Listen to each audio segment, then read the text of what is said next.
اب اس کی کچھ علامتیں ہوتی ہیں، بتاؤں آپ کو کہ ہمیں کیسے پتا چلے کہ ہم سچے ہیں کہ نہیں اپنے قول میں، فعل میں، اعتقاد میں۔ قول میں تو پتہ چل جاتا ہے، غلط بیانی نہ کرے تو ہم بات سچ ہی کر رہے ہیں، جھوٹ نہیں بول رہے، اپوزٹ آف لائے۔ لیکن عمل میں سچائی کی کنڈیشنز یا عمل میں سچائی کہاں سے پتہ چلتی؟ نمبر 1، اب یہ پوائنٹس نوٹ کر لیں تو انشاءاللہ اپنے آپ کو جج کرنے کا موقع ملے گا۔ پورے ڈٹرمنیشن کے ساتھ اللہ کے راستے پہ چلیں، کچھ بھی ہو جائے آپ کے، نہیں مجھے اللہ نے پیدا کیا ہے، مجھے اس کے پاس واپس جانا ہے، مجھے اللہ کو راضی کرنا ہے۔ اگر ماں باپ راضی نہیں کہ کیوں یہ 5 نماز پڑھتی، شوہر کہتے کیوں 5 نمازیں پڑھتی ہوں، کیوں قرآن پڑھ رہی ہوں، نہیں، ان باتوں سے دل چھوٹا کر کے بیٹھ نہیں جانا۔ پکا ارادہ، پورا ڈٹرمنیشن، پکا ارادہ کہ میں نے یہ کر کے چھوڑنا ہے۔ کوئی بھی نیکی کا کام آپ کو پتہ چل جائے، ہاتھ آ جائے، کلو مل جائے تو پھر کیا کریں؟ گرا لگا لیں، کر کے چھوڑنا ہے۔ یہ نہیں ایک دن یہاں درس میں بیٹھ کے تو کہیں میں کروں گی، باہر نکلے تو کہیں اچھا پھر اگلے سال کروں گی، پھر اچھا بعد میں کروں گی، وہ تو میں نے ایسے ہی کہا تھا۔ نہیں، جب آپ نے کہہ دیا، اللہ نے سن لیا، فرشتوں نے لکھ لیا، اب آپ کو کرنا چاہیے۔ ٹھیک ہے، سمجھ آ گئی؟ نیکی کے کام کا ارادہ پکا، پورے عزم ڈٹرمنیشن کے ساتھ جم جانا، ٹھیک کہ انسان اللہ کا رستہ نہ چھوڑے۔ دوسری بات یہ کہ اپنی جو غلطیاں ہو چکی ہیں پاسٹ کی، whatever mistakes we have made, اللہ تعالیٰ کو پسند ہے کہ ہم توبہ کر لیں، ان کی تلافی کریں۔ تلافی کیا ہوتا ہے؟ کہ جو کوتاہی کی ہے اس کو پورا کریں۔ مثلا آپ کبھی نماز پڑھتے تھے، کبھی نہیں پڑھتے تھے، تو اب آپ کو کیا کرنا ہے؟ پڑھنا ہے، اس کے ساتھ ساتھ ایکسٹرا نوافل پڑھنے۔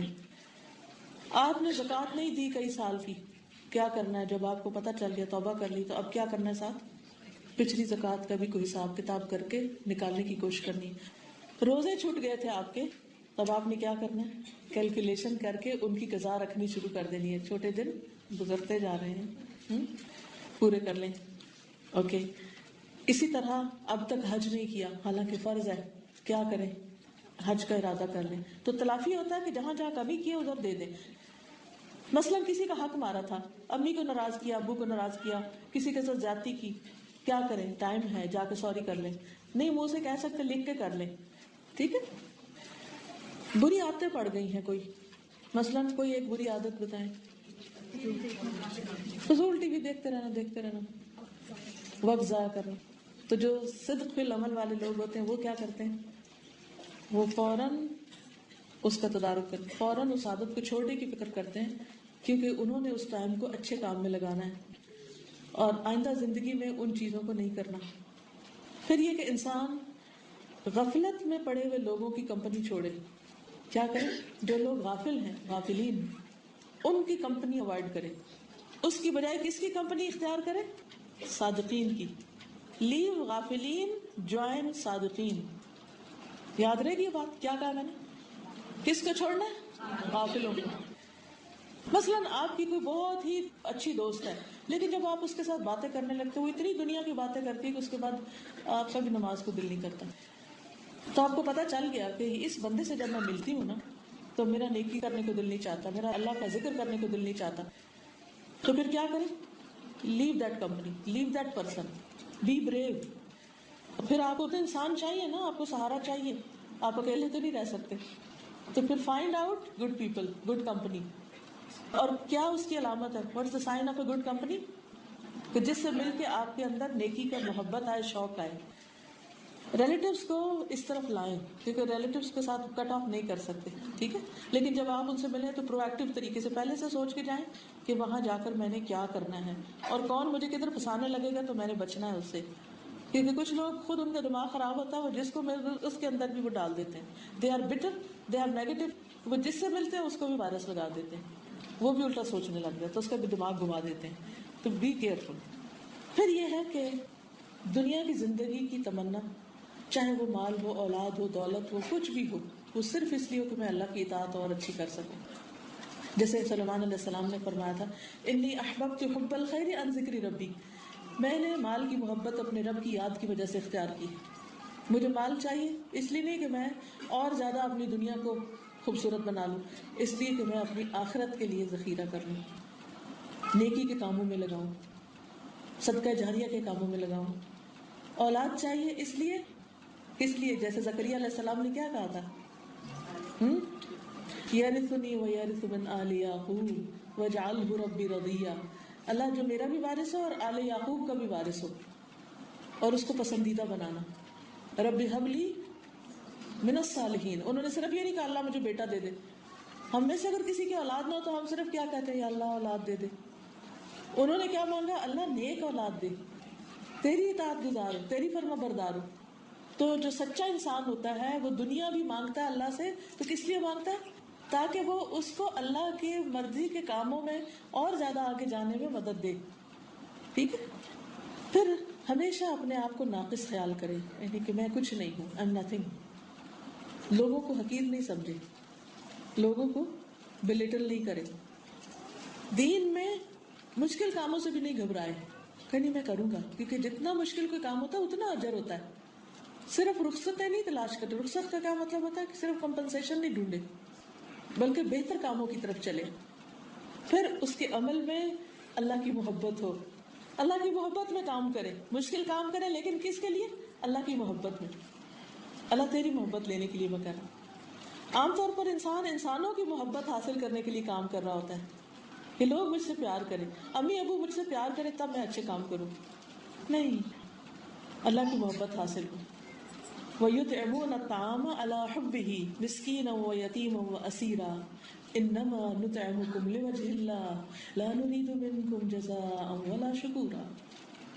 وہ اللہ کی محبت میں کھانا کھلاتے ہیں، یطعمون الطعام علی حبہ، کس کس کو کھلاتے ہیں؟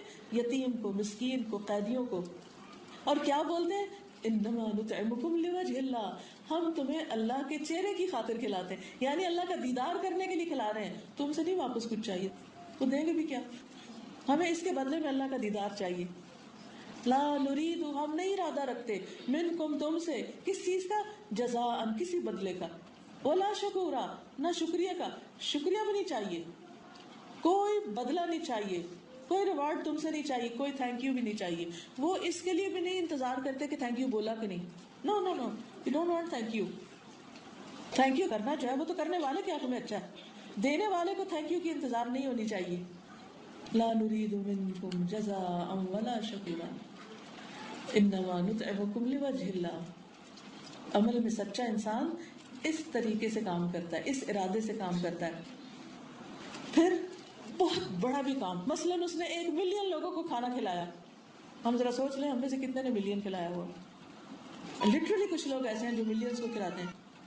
میں کچھ لوگوں کو جانتی ہوں جو رمضان میں عمرے پہ لوگ گئے ہوتے ہیں نا، تو وہاں پر وہ ڈیلی، یا وہ جو اس میں بیٹھے ہوتے ہیں اعتکاف والے، ان سب کو کھانا کھلا رہے تھے، کوئی سحری کھلا رہا ہوتا ہے، کوئی افطاری کھلا رہا ہوتا ہے، کوئی جو باہر ملینز آف پیپل اراؤنڈ کعبہ بیٹھے ہوتے ہیں ان کو روزانہ کوئی جوس، کوئی کھانے کو، کوئی کچھ نہ کچھ دے رہے ہوتے ہیں۔ تو کئی لوگ تو گھر میں سے بھی افورڈ کر سکتے ہیں، لیکن ان کو کیا خوشی ہوتی ہے، بے شک گھر سے افورڈ کر سکتے ہیں لیکن ہمارا حصہ پڑتے ہیں۔ پچھلے سال ہم رمضان میں جب مکہ میں تھے تو میرے داماد نے بتایا کہ ماما آج میں نے بڑے خوبصورت منظر دیکھا، وہ یہ کہ جب میں آ رہا تھا حرم کی طرف تو راستے میں اشارے پہ ہم رکے تو کہتے ہیں چھٹ پٹ چھوٹے چھوٹے بچے لفافے پکڑ کے ڈھیروں ڈھیر وہ آگے، اور ہمیں انہوں نے بانٹنا شروع کر دی، جلدی جلدی جلدی، جتنی دیر میں اشارہ رکا اتنی دیر میں دے کے چلے گئے۔ میں نے کہا یہ تو اتنی دفعہ اشارہ رکتا ہوگا، تو اس کا مطلب یہ ہے کہ انہوں نے اندازہ کیا ہوگا کہ اس وقت 1000 پیپل یہاں سے گزرتے ہیں، 1000 پیکس بنا کے رکھ لو اور کچھ لوگوں کو ہائر کر لو جو اشارہ بند ہوتی جا کے دیں۔ ہمارے ملکوں میں کیا ہوتا ہے، اشارہ بند ہوتا ہے، ٹک ٹک ٹک ہے کوئی تو بھی نکال دو، اور کچھ جگہوں پہ تو پسٹل دکھا کے موبائل چھین لیتے ہیں۔ کتنا فرق ہے، اخلاق کا فرق ہے، ایمان کا فرق ہے۔ تو کچھ لوگ لٹرلی ملینز کو بھی کھلاتے ہیں۔ اگر آپ کو اللہ توفیق دے، ایک ٹارگٹ بندہ رکھ لیتا نا، اچھا چلو میں آئندہ 5 سالوں میں اتنا کھانا کھلاؤں گی، مثلا ایک ارادہ کر لیتا ہے انسان، تو پھر جب انسان اپنا ایک پلان بنا لیتا ہے نا، اپنا ایک وہ رکھ لیتا ہے، ٹارگٹ سیٹ کر لیتا ہے، تو پھر اکارڈنگلی بریک اپ کر کے انسان کرتا رہتا ہے اپنا کام۔ تو بھی انسان کیا کہ اللہ تو سب کو کھلاتا ہے، میں نے کیا کیا کہ میں کس بات پہ فخر کروں کہ میں نے اگر ملین کو بھی کھلا دی تو میں نے کیا میں کچھ نہیں کیا۔ جو صادق ہوتا ہے وہ اپنے عمل کو چھوٹا سمجھتا ہے، چاہے وہ پوری دنیا کا بھی ایک دن کھانا کرے نا، سب کا ایک دن کے، آج کے دن کا کھانا میری طرف سے انویٹیشن زمین پہ جتنے لوگ بستے ہیں سب کے لیے. آج تک کوئی ایسا نہیں پیدا ہوا، نہ ہو سکتا ہے، نہ کوئی کر سکتا ہے. اگر آپ کو اللہ یہ بھی توفیق دے دے کبھی کہ پورے شہر کو آپ ایک دن کھانا کھلا دیں، تو بھی اس عمل کو کیا جانے، کچھ نہیں کیا. میں تو سالوں سے اللہ کا دیا ہوا کھا رہی ہوں. اگر آپ اپنے میلز کو گنے، نمبر کریں کتنے کھائے آج تک میلز، گن بھی نہیں سکتے، اتنا کچھ کھا پی چکے ہیں. اور شکریہ کا حال کیا ہے، شکر گزار ہوتے نہیں، پھر بھی روتے ہیں کچھ نہیں. تو جو صادق ہوتا ہے وہ اپنے عمل کو اللہ کی محبت میں کرتا ہے، اللہ کی خوشی کے لیے کرتا ہے، اور بڑے سے بڑا کام کر کے بھی وہ کہتا ہے میں نے ابھی کچھ نہیں کیا، میں نے تو ابھی کچھ کرنا ہے. جو یہ سوچتا ہے نا ابھی کچھ کرنا ہے، تو وہ شخص جو ہے وہ ہمیشہ نئے نئے پروگرام بناتا رہتا ہے. اچھا اب یہ کروں گا، پھر یہ کروں گا، پھر یہ کروں گا. جو یہ کہ میں نے تو بہت کچھ کر لیا اور ڈینگے مار لے، پھر وہ بڑا ٹھنڈا ہو جاتا ہے، میں تو بھائی بڑا نیک ہو گیا، تو پھر ریورس گیئر لگ جاتا ہے اس کو. کیونکہ عبادت نام ہی اللہ کی محبت اور عاجزی کے ساتھ کچھ کرنے کا ہے. دو چیزیں اس میں ضروری ہیں کہ اللہ کی محبت سب سے بڑھ کر ہو اور اپنی ذات سب سے چھوٹی محسوس ہو. کیونکہ قرآن مجید میں ایک طرف صادقین اور صادقات ہے، دوسری طرف خاشعین اور خاشعات، خشوع کرنے والے مرد اور عورتیں. اور خاص طور پر نماز کے اندر اپنے آپ کو بالکل معمولی چیز سمجھ کے اللہ کے آگے کھڑے ہونا. قد افلح المؤمنون الذین هم فی صلاتهم خاشعون. کیونکہ عبادت جو ہے اسی سے مکمل ہوتی ہے کہ ایک طرف اللہ کی محبت بہت زیادہ ہو اور دوسری طرف کیا ہو، عاجزی ہو بڑے سے بڑے کام پر. آپ دیکھیے کہ یہ دونوں چیزیں کیوں ضروری ہیں. مثلا اگر آپ کسی کے آگے جھک کے کھڑے ہیں اور آپ کے دل میں اس کی نفرت ہے، بعض اوقات ایسا ہوتا ہے نا بچے ماں باپ کے سامنے چپ کر کے کھڑے ہوتے ہیں لیکن ان کے دل میں ایک بغاوت ہوتی ہے. کیا یہ عاجزی ہوگی؟ یہ عبودیت ہوگی؟ عبادت ہوگی؟ نہیں. اسی طرح بعض اوقات ہم محبت تو رکھتے ہیں کسی سے مگر ایروگنٹ بھی ہوتے ہیں ساتھ، اس کے آگے جھکتے نہیں. ہم کہتے ہیں we love our parents but we don't listen to them. تو اللہ کے سامنے محبت بھی عاجزی بھی دونوں چیزیں، کہ ہم اللہ کے آگے جھکیں اور ہمارے جھکنے میں اندر محبت ہی محبت ہو، ایک طرف جھکے ہوئے اور دوسری طرف محبت سے دل بھرا ہوا ہے. اس کو عبادت کہتے ہیں. دس از عبادت، کہ کوئی بھی کام کرتے وقت محبت بھی اور سرنڈر ہونا بھی. اس کے ساتھ ساتھ خشوع یا خوف اور اللہ تعالیٰ سے ڈر بھی ہو کہ کہیں اللہ سبحانہ وتعالیٰ میری کسی بات سے ناراض نہ ہو جائے. کیونکہ جو محبت کرتا ہے اس کو یہ بڑی فکر ہوتی ہے کہ میں جس سے محبت کرتا ہوں وہ مجھ سے ناراض نہ ہو. تو تین چیزیں ہو گئی. پھر کیا کیا؟ عبادت کس چیز کا نام ہے؟ اللہ کے لیے محبت سب سے زیادہ، اللہ کے آگے عاجزی سب سے زیادہ، اور اس کے ساتھ ساتھ دل میں ڈر کا ہونا.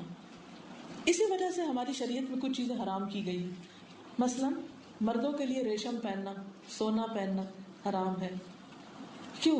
اس لیے کہ آپ دیکھتے ہوں گے کہ جب آپ ریشمی کپڑے اور سونا پہن لیتے ہیں تو آپ کے دل کی کیفیت اور ہو جاتی ہے. اور مرد تو جو کہ کماتے ہیں، اگر انہیں یہ اجازت دے دی جاتی تو وہ سب خود ہی گولڈ خرید کے پہن لیتے اور خود ہی ریشمی کپڑے مہنگے ترین پہن لیتے اور آپ کے لیے شاید کچھ بھی نہ بچتا. اور ایروگنس عورتوں کے اندر بھی ہوتی ہے لیکن مردوں کے اندر اگر آ جائے تو بڑی خطرناک ہوتی ہے. تو اللہ نے مردوں کو تو منع کر دیا، عورتوں کو اجازت دے دی. کتنا احسان اللہ کا. پھر اسی طرح یہ ہے کہ انسان کو مثلاً تہبند وغیرہ لٹکانے سے منع کیا گیا کیونکہ اس سے بھی ایروگنس آتی. کپڑا پیچھے پیچھے ٹریل لٹکتی جا رہی اور انسان وٹک وٹک کے چلے، ایسی چال بھی ناپسند کی گئی. پاؤں مار مار کے چلنا بھی ناپسند ہے. پھر اسی طرح کچھ اور چیزیں بھی ہمارے دین میں منع کی گئی ہیں. تو جو بھی چیز منع کی گئی ہے نا تو اس پہ ایروگنٹلی کوشچن کرنا، وائی از دس حرام، وائی از الکوہل حرام، وائی از پگ حرام، یہ کیوں حرام، وہ کیوں حرام. نہیں، ہمیں یہ سوچنا چاہیے کہ اس کی کیا کوئی ریزن ہے. جیسے مردوں کو سونا نہیں پہننے کی دیر ریزن. تو جب یہ انسان سوچنے لگتا ہے تو پھر انسان کے اندر ایک ہمبلنس آتی ہے جب اس کی حکمت تلاش کرتا ہے. تو ہمارے دل میں اللہ تعالیٰ کی ملاقات کا خوف بھی اور ہمبلنس بھی، اللہ کی ملاقات کا خوف اور عاجزی ہو. ایک اور چیز، انسان اللہ کی کتاب کا اثر قبول کرے. آپ میں سے کتنے لوگ ہیں جو قرآن کا ترجمہ سیکھ رہے ہیں؟ کوائٹ اے بٹ، ماشاء اللہ، گڈ. جو نہیں سیکھ رہے میری دعا ہے کہ اللہ تعالیٰ ان کے لیے بھی بہت آسانیاں فرمائے اور وہ بھی شروع ہو جائیں. کیونکہ اس کی لذت ہی کچھ اور ہے کہ جب انسان اللہ کے کلام کو سمجھتا ہے، اللہ سے کنیکشن ڈیولپ ہوتا ہے. اب آپ دیکھیے کہ بعض اوقات ہم ترجمہ یاد کر لیتے ہیں، ہم اسائنمنٹس کر لیتے ہیں، ہمارے پاس بہت نالج ہو جاتا ہے، لیکن ہمارے اوپر اثر کچھ بھی نہیں ہوتا. تو جو صادق ہوتا ہے، جو سچا ہوتا ہے، وہ اللہ کی کتاب کا اثر قبول کرتا ہے. اور قرآن مجید میں ایسے لوگوں کے بارے میں آتا ہے کہ اذا تتلى عليهم آیات الرحمن خروا سجدا وبکیا، کہ جب ان پر رحمان کی آیات پڑھی جاتی ہیں تو وہ روتے ہوئے سجدے میں گر پڑتے ہیں. خروا سجدا وبکیا، کیونکہ ان کا دل اثر قبول کرتا ہے. یہ بھی اللہ کی ایک رحمت ہے. ورنہ کچھ لوگوں کے ہارٹس ہارڈ ہوتے ہیں اور ان کو کچھ بھی بتا دو وہ آرام سے سوئے رہتے ہیں، ان کو کوئی اثر نہیں ہوتا. تو جس کے دل پہ اثر ہو جائے وہ خوش قسمت انسان ہے. تو صادق کا دل اللہ کے کلام کا اثر محسوس کرتا ہے اور اس کے اوپر آبجیکشن نہیں کرتا اور اس کے اوپر ایروگینٹلی کوشچن نہیں کرتا، بلکہ سمجھنے کے لیے سوال کرتا ہے. اسی طرح صادق جو ہوتا ہے وہ دین پر اللہ کا حکم سمجھ کے عمل کرتا ہے. یہ نہیں کہتا فلاں نے کہہ دیا اس لیے، میرے امام صاحب نے کہا ہے اس لیے میں کرتا ہوں، میرے بزرگ نے فرما دیا اس لیے کرتا ہوں، میرے پیر صاحب نے کہہ دیا اس لیے کرتا ہوں، میرے استاذہ نے کہہ دیا اس لیے کرتا ہوں. نہیں، this is not a valid reason.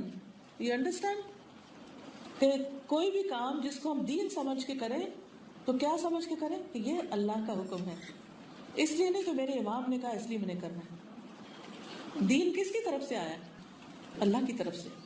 دین پر اس لیے بھی عمل نہ کیا جائے کہ یہ میری پارٹی کو فائدہ دے گا، میرے گروپ کو فائدہ دے گا، فلاں کو فائدہ دے گا. نہیں، کس لیے کیا جائے؟ اللہ خوش ہوگا اور میری آخرت میں فائدہ ہوگا میرے لیے. تو پھر اس سے کیا ہوتا ہے کہ انسان بہترین طریقے پر کام کرتا ہے. کیونکہ جب انسان اللہ کی بجائے کسی اور کے لیے کام کرتا ہے تو اس کا وہ اجر نہیں ملتا. سورۃ الکہف میں اللہ سبحانہ و تعالیٰ ایک جگہ پر فرماتے ہیں قُلْ هَلْ نُنَبِّئُكُمْ بِالْأَخْسَرِينَ أَعْمَالًا، کہہ دیجئے کیا ہم بتا دیں تمہیں کہ عمل کے اعتبار سے سب سے زیادہ لوزرز کون ہیں؟ کہ جو کام کرتے بھی ہیں لیکن پھر بھی انہیں کوئی ریوارڈ نہیں ملے گا کیونکہ ان کا کام قبول نہیں ہوگا. یہ وہ لوگ ہیں الذین ضل سعیہم فی الحیات الدنیا، جن کی کوششیں دنیا کی زندگی میں ہی گم ہو گئی، یعنی انہوں نے جو کچھ بھی کیا صرف دنیا کے لیے کیا. وہم یحسبون، اور وہ یہ سمجھتے ہیں انہم یحسنون صنعا، کہ وہ بہت اچھے کام کر رہے ہیں. وہ اپنے آپ سے گمان کرتے ہیں کہ بہت نیک کام کر رہے ہیں اور بڑے بڑے کارنامے کر رہے ہیں، لیکن وہ سب کچھ دنیا کے لیے تھا، ان کا ارادہ آخرت نہیں تھا.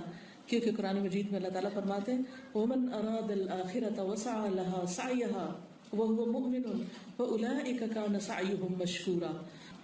جو آخرت کا ارادہ کرے اور اس کے لیے کوشش کرے، ایفرٹ لگائے جتنی لگانی چاہیے، اور وہ مومن بھی ہو، تو ایسے لوگوں کی کوشش قابل قدر ہوگی، اس کی قدر کی جائے گی، اس کا ان کو ریوارڈ دیا جائے گا، اس ریوارڈ کو بہت دفعہ ملٹیپلائی کیا جائے گا اور وہ ریوارڈ کبھی ختم نہیں ہوگا.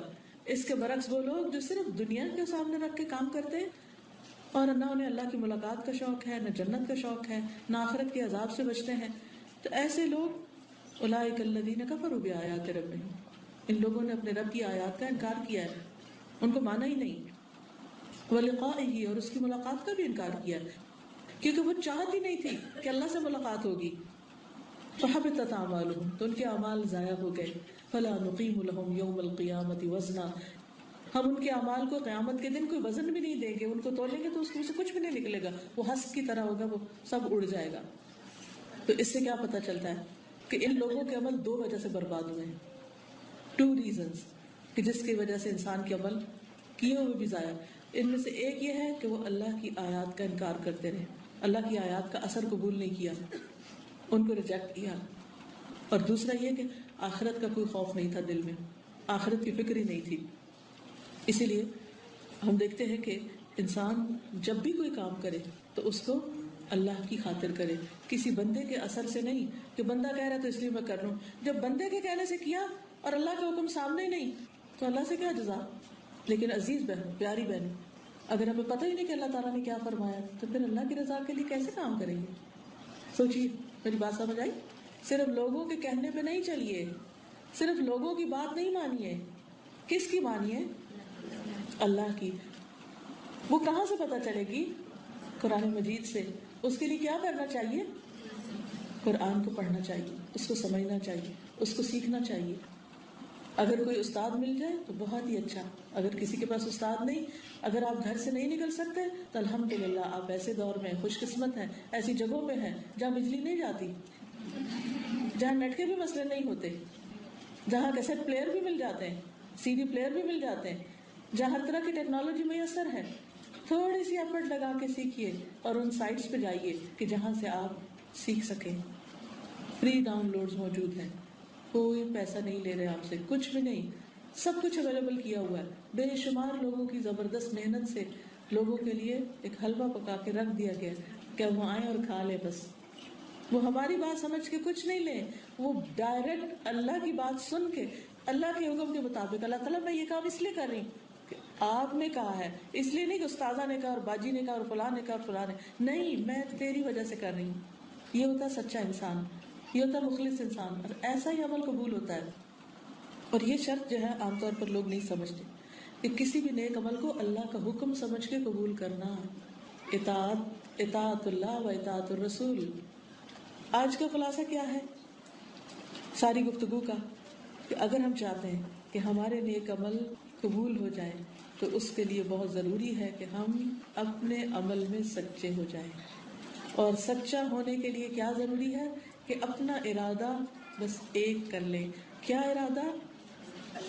اللہ چاہیے مجھے، میرا مطلوب، میرا مقصود، میرا محبوب، میرا رب، جس نے مجھے پیدا کیا، جو مجھے رزق دیتا ہے، جس کی طرف میں نے واپس جانا ہے، جس نے میرا حساب لینا ہے، جو سارے کائنات کا، زمین آسمان کا مالک ہے، جس سے بھاگ کے میں کہیں بھی نہیں جا سکتی. میں اپنے ماں باپ سے بھاگ سکتی ہوں، میں اپنا گھر چھوڑ سکتی ہوں، میں لوگوں سے چھپ سکتی ہوں، میں اللہ سے نہیں چھپ سکتی. اس لیے کوئی رستہ نہیں نکلنے کا دائیں بائیں مگر اسی کی طرف جانے کا. لا ملجا ولا منجا منک الا الیک. کوئی پناہ دینے والا نہیں کہ اس کے پاس جا کے آپ بچ جائیں، وہ آپ کو پروٹیکٹ کرے. نہ کوئی اسٹیٹ، نہ کوئی لا، نہ کوئی بینیفیشریز، سوشل ورکرز، کوئی بھی نہیں. اللہ سے کوئی نہیں بچا سکتا. آپ کے ماں باپ سے لوگ بچا سکتے ہیں، آپ کے ہسبینڈ سے آپ کو پناہ دے سکتے ہیں اس کے ظلم سے، لیکن اللہ پکڑے کوئی نہیں چھڑا سکتا. اس لیے بہت ضروری ہے کہ ہم اس حال میں مریں کہ اللہ ہم سے راضی ہو جائے. یہ ہماری زندگی کی سب سے بڑی تمنا ہونی چاہیے اور اس کے لیے ہمیں کوشش کرنی چاہیے. اب میں آپ کو تھوڑا سا ٹائم دوں گی کہ آپ کچھ سوال کر لیں.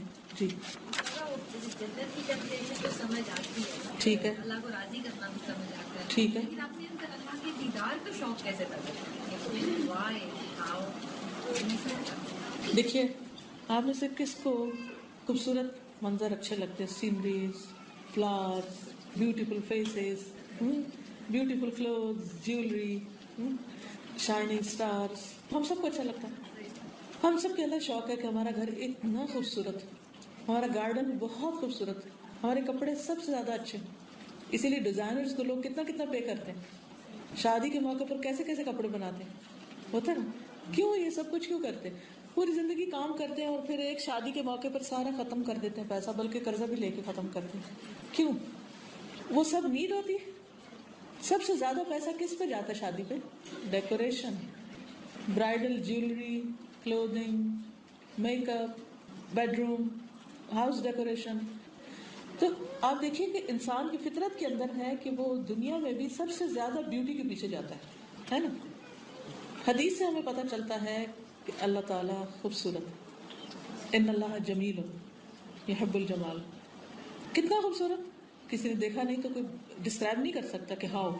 لیکن ہم سب ایک فیلنگ ضرور اپنے اندر لا سکتے ہیں کہ اللہ تعالیٰ نے جنت کی جو تعریف بیان کی ہے وہ یہ ہے کہ جنت میں 1 کوڑا یعنی 1 میٹر جگہ جو ہے، صرف 1 میٹر جگہ پوری دنیا کی خوبصورتی سے زیادہ خوبصورت. دنیا میں جتنی بھی خوبصورت چیزیں، اب آپ کوئی خوبصورت قیمتی چیزیں لائے ہیں، آپ کو اپنا کوئی جیولری بڑی پسند ہے، آپ کو اپنا کوئی ڈریس بڑا پسند ہے، کوئی چیز آپ نے دیکھی وہ آپ کہتے ہیں یہ ہو، کہیں جا رہے ہوتے ہیں آپ دیکھتے کسی کے گھر پہ، دس از این آئیڈیل پلیس، مجھے ایسا اچھا لگتا ہے. اور اب تو لوگ نیٹ پہ بیٹھ کے دیکھتے رہتے ہیں مختلف چیزیں، مختلف رسالوں کے اندر ورک گردانی کرتے رہتے ہیں، صرف پکچرز دیکھتے رہتے ہیں. پکچر دیکھنے کا شوق سب کو رہتا ہے، ہوتا ہے نا، چاہے وہ ریئل ہو چاہے وہ میڈ اپ. جتنی بھی خوبصورت چیزیں، ان سب سے زیادہ خوبصورت جنت ہے. اب آپ جنت میں پہنچ جائیں، پہنچ گئے وہاں ہر چیز خوبصورت، کبھی دیکھی نہیں پہلے. نیو ڈیزائنر سب سے زیادہ خوبصورت. اچھا اب آپ خوش ہو رہے ہیں, اللہ تعالیٰ پوچھتے اور کچھ چاہیے؟ ہاں یہ بھی چاہیے, یہ بھی چاہیے, یہ بھی چاہیے, اچھا یہ لے لو. اور کچھ چاہیے؟ اچھا ہاں ہاں یہ بھی چاہیے, یہ بھی چاہیے, اچھا وہ بھی لے لو, لے لو, لے لو, لے لو. پھر کچھ, اچھا آپ کچھ چاہیے؟ اب کچھ نہیں چاہیے, سب کچھ مل گیا, آپ نے ہماری آنکھیں ٹھنڈی کر دی, ہمیں آرام ہو گیا, ہم خوش ہو گئے. اس وقت اللہ سبحانہ وتعالیٰ اپنا دیدار کرائیں گے, اور جب بندہ اپنے رب کو دیکھے گا تو باقی ہر چیز جنت کی چھوٹی ہو جائے گی. آپ سوچیے دنیا کے مقابلے میں جنت, اور جنت کا سب کچھ پا کے پھر اللہ کا دیدار, اب کریں کیا؟ اس کا شوق کیسے لگائیں؟ ایک تو دعا کریں, دوسرا یہ ہے کہ جب کوئی خوبصورت چیز دیکھیں تو کہیں اللہ مجھے تو تجھے دیکھنا ہے. اور خاص طور پر اگر کوئی خوبصورت چیز آپ کو پتا کہ حرام ہے دیکھنی, کئی چیزیں نہیں دیکھنی چاہیے نا, تو کہ اللہ تعالیٰ میں اس کو نہیں دیکھ رہی کیونکہ مجھے آپ کو دیکھنا ہے, میں اپنی نگاہیں نہیں خراب کر سکتی. جیسے بہت سے لوگ پورن دیکھتے رہتے ہیں, فحاشی والی تصویریں دیکھتے ہیں, ننگی عورتوں کو دیکھتے رہتے ہیں, گندگی دیکھتے رہتے ہیں, کتنا زیادہ ہی پرابلم ہوتا جا رہا ہے. وہ گندی نگاہیں اللہ کو کیسے دیکھ پائیں گی؟ جن کو گندگی دیکھنے کی عادت پڑ گئی ہے, جن کو ہر وقت نیٹ میں گندگی دیکھنے کی عادت پڑ گئی ہے, ان کا ذوق اتنا خراب ہو گیا ہے, ان کو کیسے اللہ کے دیدار کا شوق ہو سکتا ہے؟ پھر ان کو یہ چھوڑنا پڑے گا, توبہ کرنی پڑے گی تاکہ وہ اللہ کو دیکھ سکے. اللہ کو دیکھنے کے لیے پاک نگاہیں چاہیے, گندی نگاہیں نہیں چاہیے. سورۃ السجدہ کی ایک آیت ہے جس میں اللہ تعالیٰ فرماتے ہیں انما یؤمن بآیاتنا الذین اذا ذکروا بها خروا سجدا وسبحوا بحمد ربهم وهم لا یستکبرون. ہماری آیتوں پر تو وہ لوگ ایمان لاتے ہیں کہ جب وہ ان کے ساتھ نصیحت کیے جاتے ہیں, کوئی آیت پڑھ کے ان کو نصیحت کی جاتی ہے تو وہ سجدے میں گر پڑتے ہیں اور اپنے رب کی حمد کے ساتھ اس کی تسبیح کرنے لگتے ہیں, اور وہ تکبر نہیں کرتے. پھر ان کے عمل میں کیا چینج آتا ہے؟ تتجافا جنوبہم عن المضاجع, ان کے پہلو بستروں سے الگ ہو جاتے ہیں, یعنی وہ اپنی نیند قربان کرنے پہ آ جاتے ہیں. یدعون ربہم خوفا وطمعا, وہ اپنے رب سے دعائیں کرنے لگتے ہیں, ڈرتے ہوئے بھی اپنے رب سے اور امید کے ساتھ بھی. وَمِمَّا رَزَقْنَاهُمْ يُنْفِقُونَ, اور اس میں سے جو ہم نے ان کو رزق دیا وہ خرچ کرتے ہیں, یعنی صدقہ خیرات بہت کرتے ہیں. جب کسی کے اندر یہ کوالٹیز آ جاتی ہیں, فَلَا تَعْلَمُ نَفْسٌ مَا أُخْفِيَ لَهُم مِّن قُرَّةِ أَعْيُنٍ جَزَاءً بِمَا كَانُوا يَعْمَلُونَ, کوئی شخص نہیں جانتا کہ ان کے لیے آنکھوں کی ٹھنڈک کا کیسا سامان چھپا کے رکھا گیا, کیونکہ اللہ تعالیٰ چھپے ہوئے. تو جس کو اللہ کے دیدار کی لذت چاہیے اس کو پھر یہ کام کرنے ہوں گے. جزاء بما كانوا يعملون, یہ جزا ہے, بدلہ ہے اس کا جو وہ عمل کرتے رہے. افمن كان مؤمنا كمن كان فاسقا لا يستوون, کیا وہ جو مومن ہے اس کی طرح ہو سکتا ہے جو فاسق ہو؟ نہیں, برابر نہیں ہوتے. اما الذين آمنوا وعملوا الصالحات, جو لوگ ایمان لائے اور نیک عمل کیے, فلہم جنات المأوا, ان کے لیے جنت المأوا ہے. نزلا بما كانوا يعملون, مہمانی ہے اس کے بدلے میں جو وہ عمل کرتے تھے. تو اصل بات ہے عمل کی. تو جب انسان نیکی کا کام کرنے لگتا ہے تو اس کے جو ارادے ہیں یا جو اس کا مقصد ہے وہ بھی بلند ہونے لگتا ہے, اور جب وہ بلند ہوتا ہے تو پھر وہ کسی حد پہ رکتا نہیں, ایکسٹریم پہ جاتا ہے کہ مجھے سب سے اچھی چیز چاہیے. دنیا میں بھی ہمارا شوق کیا ہوتا ہے؟ سب سے اچھی چیز چاہیے, اسی کے پیچھے دوڑ رہے ہیں نا. تو جب وہ پتہ چل جاتا ہے اس کو کہ اللہ کا دیدار چاہیے تو پھر وہ اسی کے لیے دوڑتا ہے. اب ان کا سوال یہ ہے کہ یہ شوق آئے کیسے؟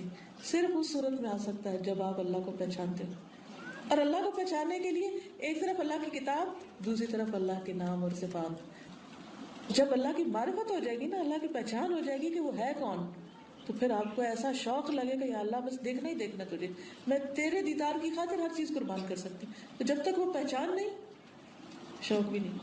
جو چیز دیکھی نہیں, جس کا پتہ ہی نہیں, اس کو شوق کیسے لگے گا؟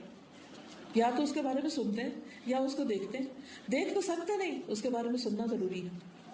تو دعا کریں کہ اللہ تعالیٰ ہمیں توفیق دے کہ ہم اللہ کے بارے میں سن سکیں کہ کون ہے ہمارا رب. کیا قبر میں پہلا سوال یہ نہیں ہوگا من ربک, کون ہے تیرا رب؟ منافق کہے گا ہاں ہاں لا ادری, وہ کہے گا مجھے نہیں پتا کون ہے رب. سنا تھا لوگ کہتے تھے رب ہے, میں بھی کہہ دیتا تھا رب ہے. نہیں, یہ کافی نہیں ہے. فَاعْلَمْ أَنَّهُ لَا إِلَٰهَ إِلَّا هُوَ, جان لو کہ اللہ کے سوا کوئی الہ نہیں. یہ علم حاصل کرنے کا ہے, اور یہ پہلا علم ہے, فرض درجے کا علم ہے کہ ہمیں اپنے رب کی پہچان ہو. جب رب کی پہچان ہوتی ہے تو شرک ختم ہوتا ہے, جب رب کی پہچان ہوتی ہے تو اس سے محبت ہوتی ہے, جب رب کی پہچان ہوتی ہے تو اس کا خوف بھی ہوتا ہے, جب رب کی پہچان ہوتی ہے تو اس کے آگے انسان جھکتا ہے. اور اگر رب کی پہچان ہی نہیں تو جن چیزوں کو ہم پہچانتے ہیں انہی کے آگے جھکے رہتے ہیں، انہی کے بندے بنے رہتے ہیں. یہ کہتے ہیں کیسے پتا چلے اعمال قبول ہوئے یا نہیں؟ ایک چیک لسٹ بنا لیں کسی بھی عمل کی. ایمان ہے، اخلاص تھا، اتباع رسول صلی اللہ علیہ وسلم تھی، احسان کے درجے میں کیا تھا، اور کیا احتساب اجر کی نیت سے کیا تھا، اور پھر کیا میں اپنے عمل میں سچا تھا کہ صرف اللہ ہی کی رضا چاہیے تھی، اور پھر آخری چیز ہے کہ اللہ کا خوف اور اللہ کی آیات کا جو اثر ہے، اور اللہ ہی کی خاطر، کسی اور کی خاطر نہیں. یعنی کہ کسی ٹیچر کی خاطر یا کہ ماں باپ کی خاطر یا بہن بھائیوں یا زمانے کی خاطر، یہ اگر اس کے لیے کر رہے ہیں تو اسی سے جزا ملے گی. کس کی خاطر کریں؟ بعض لوگ کہتے ہیں نا ہم تو آپ کی خاطر آ جاتے ہیں. اللہ اکبر، کس کا تو غلط نیت ہے. یہ اللہ کی خاطر آؤ تو کوئی جزا بھی دے. انسان کیا دے سکتا ہے؟ محتاج فقیر کیا دے سکتا ہے؟ وہ تو میری امی چونکہ کہتی ہے اس لیے میں نے کہا پڑھ ہی لیتی ہوں. اور کبھی شوہر خوش نہیں ہوتے اس لیے نہیں پڑھ رہی، ہسبینڈ ڈزنٹ لائک تو اس لیے میں یہ کام نہیں کر رہی. تو پھر اللہ تعالیٰ کا مقام کہاں گیا؟ ماں کی خاطر شروع کیا، ہسبینڈ کی خاطر چھوڑ دیا. Where are you? جی آپ. شوہر کی کمائی سے زکوٰۃ، صدقہ یا کسی کی مدد کرتی ہے تو اس کو بغیر نہیں، اس کی اجازت سے کریں گے تو اس کو بھی اجر ملے گا، آپ کو بھی ملے گا. تھوڑا بہت اگر اس نے اجازت جیسے دی بھی، کھانا پکایا، کوئی آ گیا، تب یہ تھوڑی کہیں ذرا ایک منٹ آپ رکیں میں ایک کال کر لوں، اپنے میاں سے پوچھو میں کھلا دوں اپنی بہن کو کھانا، وہ آ گئی ہے آج گھر میں. نہیں، وہ جب کھلائیں گے وہ صدقہ آپ کا شمار ہوگا. لیکن شوہر کو اعتراض نہیں کہ بھائی آ گیا، بہن آ گئی، کوئی اور آ گیا، ایک نارمل طریقے سے تو آپ ان کو دے رہے ہیں. کوئی آیا ضرورت مند تو آپ کہتے ہیں چلو اس میں سے اس کو بھی دے. لیکن آپ اگر زکوٰۃ دے رہے ہیں اور شوہر کو پتہ ہی نہیں ہے اور آپ اس کے پیسوں میں سے کسی اور کو دیے چلے جا رہے ہیں اور اس کو پتہ ہی نہیں، تو یہ ٹھیک نہیں. لیکن اگر شوہر نیکی کے کاموں میں اتنا زیادہ دین کی کمی ہے اس کے اندر، لیکن بیوی اس لیے کر رہی ہے تو اسے جیب خرچ مانگ لے، اسے کہ مجھے اتنا دے دو. ہو سکتا ہے بہت اچھی نیچر کا وہ کہ ہاں ٹھیک ہے جو مرضی کرو پھر کر لو، لیکن اجازت کے بغیر. اجازت ضروری، کیونکہ وہ مالک ہے نا اپنے مال کا. کہ اب اس جگہ اپنے آپ کو رکھ لیجئے، کیا آپ کو پسند ہوگا کہ آپ کے مال میں سے کوئی جو اپنی مرضی سے خرچ کرتا رہے؟ کرنے دیں گے؟ نو. یہ دعائیں اللہم اغفر لہم وارحمہم وعافی، جب ہم قبرستان جاتے ہیں یا ویسے زیادہ کے اوصاف کی نیت سے یہ پڑھیں تو یہ ایسے پڑھ سکتے ہیں اللہم اغفر لہم وارحمہم؟ جی پڑھ سکتے ہیں. اصل میں آج کا پلان یہ تھا کہ آپ کو یہ دعا یاد کرا دی جائے گی، کیونکہ ہمارے جو گزر چکے ہیں عزیز دوست رشتہ دار، ان کا بھی ہم پہ حق ہے، اگر والدین ہیں یا کوئی بھی. تو یہ بہت ہی خوبصورت دعا ہے، اور اس نیت سے بھی کہ ہم اگر کسی کے لیے کریں گے تو شاید ہمارے لیے بھی کوئی کرے، کیونکہ مرنے والا سب سے زیادہ دعا کا محتاج ہوتا ہے. میں ایک دفعہ آپ کو پڑھا دیتی ہوں اور آپ اس کو دہرا لیجئے تو انشاءاللہ فائدہ ہو جائے گا. اللہم اغفر لہ وارحمہ وعافہ واعف عنہ واکرم نزلہ ووسع مدخلہ واغسلہ بالماء والثلج والبرد ونقه من الخطايا كما نقيت الثوب الأبيض من الدنس وأبدله دارا خيرا من داره وأهلا خيرا من أهله وزوجا خيرا من زوجه وأدخله الجنة وأعذه من عذاب القبر ومن عذاب النار. اے اللہ اس کی بخشش فرما اور اس پر رحم فرما اور اس سے درگزر کر کے اسے معاف کر دے اور اس کی اچھی مہمانی کر اور اس کے داخل ہونے کی جگہ کشادہ کر دے اور اسے پانی برف اور اولوں سے دھو ڈال اور اسے خطاؤں سے اس طرح صاف کر دے جس طرح کپڑا میل کچیل سے صاف کیا جاتا ہے، اور اسے اس کے گھر سے بہتر گھر، اس کے گھر والوں سے بہتر گھر والے اور اس کے ساتھی سے بہتر ساتھی عطا فرما. اسے جنت میں داخل فرما اور اسے عذاب قبر اور آگ کے عذاب سے بچا. آپ یہ بھی کر سکتے ہیں، کتنی خوبصورت پرنٹ ہوئی ہے، اس کو کہیں لگا لیں، کسی میرر پہ لگا دیں، فریج پہ، اور پھر اس کو پڑھتے رہیں جس کے لیے بھی آپ پڑھنا چاہیں. ٹھیک ہے؟ اوکے. ان کا سوال یہ ہے کہ نماز میں طرح طرح کے خیالات آتے ہیں، اس سے کیسے چھٹکارا حاصل کیا جائے؟ یہ دنیا کا سب سے مشکل کام ہے اور اس کے لیے کوئی شارٹ کٹ نہیں. اس کے لیے اپنا لائف سٹائل بدلنا ہوگا. ہارٹ ڈیزیز کے لیے کیا کرنا پڑتا ہے؟ لائف سٹائل چینج کرنا پڑتا ہے. جب لائف سٹائل چینج ہوگا، اللہ کی محبت ہر چیز سے بڑھ جائے گی تو پھر اللہ ہی کا خیال بار بار آئے گا. ورنہ نماز میں بھی ویسے بھی سب سے زیادہ کس کا خیال آتا ہے؟ جس کی محبت زیادہ ہوتی ہے, جس کی امپورٹنس زیادہ ہوتی ہے. اور شیطان اگر بہت وسوسہ ڈالے, ڈائیورٹ کرے, تو نماز کے اندر بھی 3 دفعہ دل کی طرف ایسے کر دیں.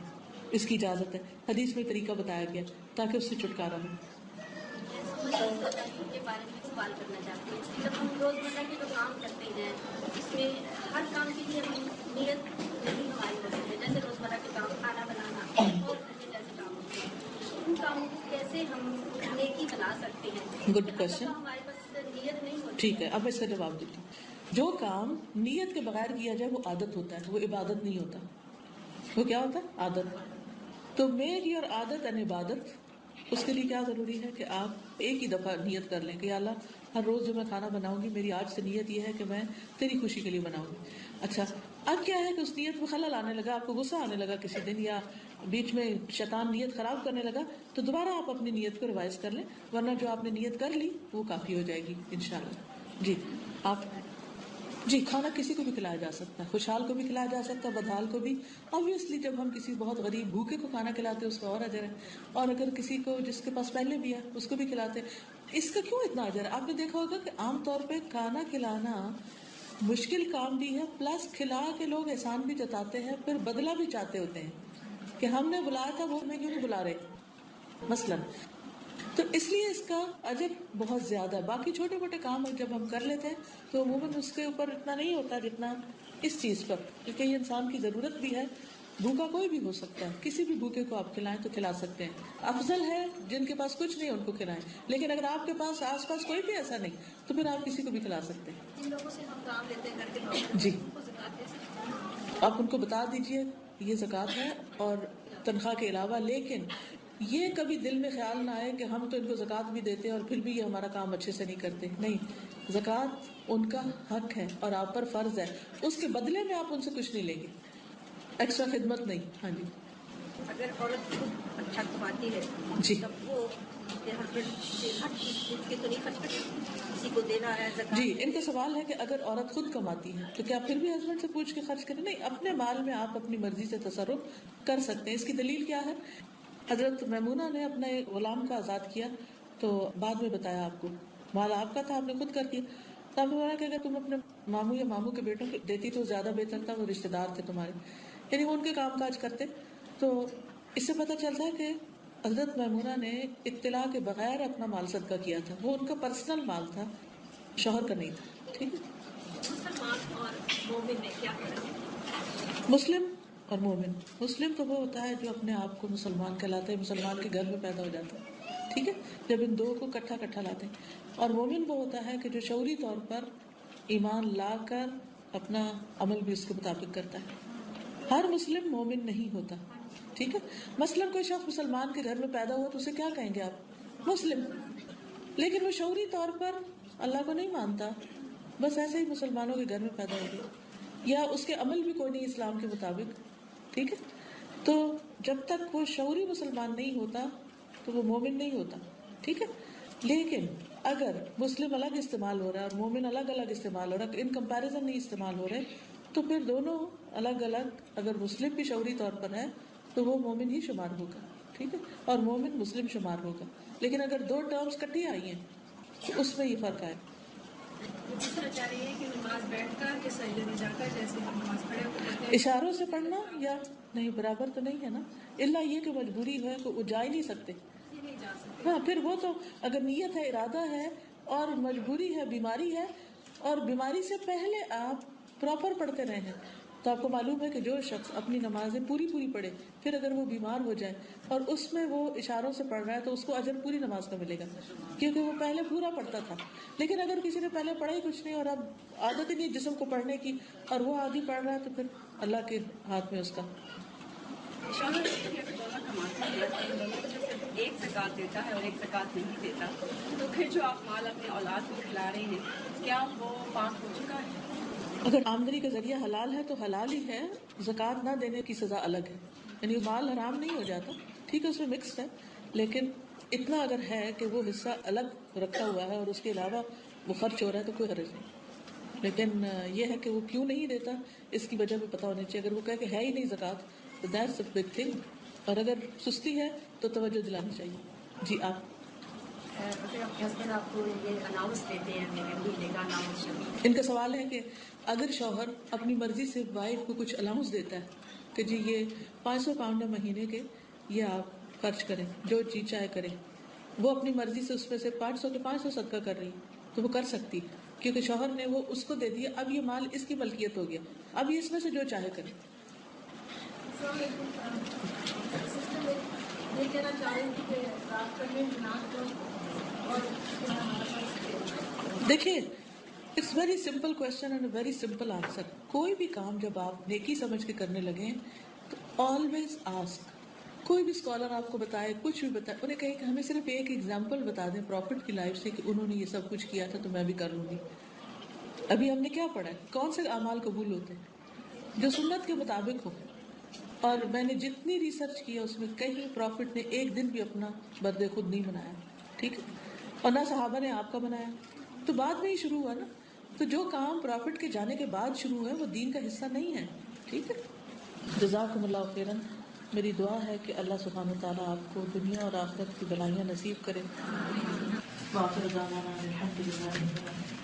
سبحانک اللہم و بحمدک اشہد ان لا الہ الا انت استغفرک و اتوب الیک. السلام علیکم و رحمۃ اللہ وبرکاتہ.